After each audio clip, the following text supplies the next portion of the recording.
Hi friends, welcome to GRR recipes. ఈరోజు మనం గుత్తి వంకాయ కూర సింపుల్గా ఎలా చేసుకోవాలో చూద్దాం. ముందుగా మనకు కావలసిన పదార్థాలు: 2 మీడియం సైజ్ టమాటాలు, 1 రెమ్మ కరివేపాకు, కొత్తిమీర, 2 టీ స్పూన్స్ పల్లీలు, నువ్వులు, ధనియాలు, కొబ్బరి ముక్కలు, 1/2 టీ స్పూన్ జీలకర్ర. నేను ఇక్కడ నల్ల వంకాయల్ని 1/2 కేజీ వరకు తీసుకున్నాను. 4 ముక్కలుగా కట్ చేసుకొని వాటర్లో వేసుకోవాలి. అలాగే ఈ ముక్కలన్నిట్లలో పురుగు పుచ్చు ఏమి ఉన్నా లేకుండా చూసుకొని పక్కన పెట్టుకోవాలి. అలాగే నేను ఇక్కడ 1 టీ స్పూన్ వరకు అల్లం వెల్లుల్లి పేస్ట్ ఫ్రెష్గా దంచుకొని పెట్టుకున్నాను ఫ్రెండ్స్. అలాగే ఒక ప్యాన్ పెట్టుకొని 2 టీ స్పూన్స్ పల్లీలను వేసుకొని దోరగా వేయించుకోవాలి.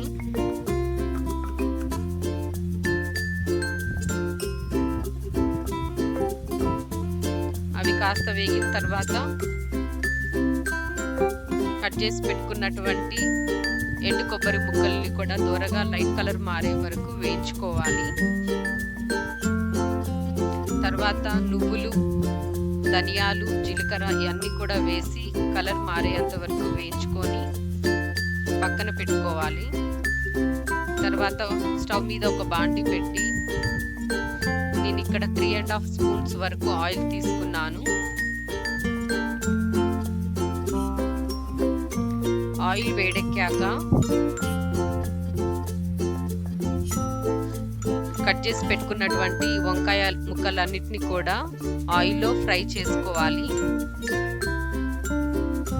ఈ ముక్కలన్నీ కూడా కాస్త మెత్తపడేంత వరకు ఫ్రై చేసుకోవాలి. అలాగే అదే ఆయిల్లో కట్ చేసి పెట్టుకున్నటువంటి టమాటాలను కూడా వేసుకోవాలి. వాటిని కూడా లైట్గా ఫ్రై చేసుకొని పక్కన పెట్టుకొని అదే ఆయిల్లో 1/2 టీ స్పూన్ జీలకర్ర, 1/2 టీ స్పూన్ ఆవాలు వేసుకోవాలి. అవి కొంచెం చిటపట్లాడిన తర్వాత ఇక్కడ నేను 3 పచ్చిమిరపకాయలను వేసుకున్నాను. అవి కాస్త మగ్గిన తర్వాత కట్ చేసి పెట్టుకున్నటువంటి మీడియం సైజు ఉల్లిపాయను కూడా వేసుకొని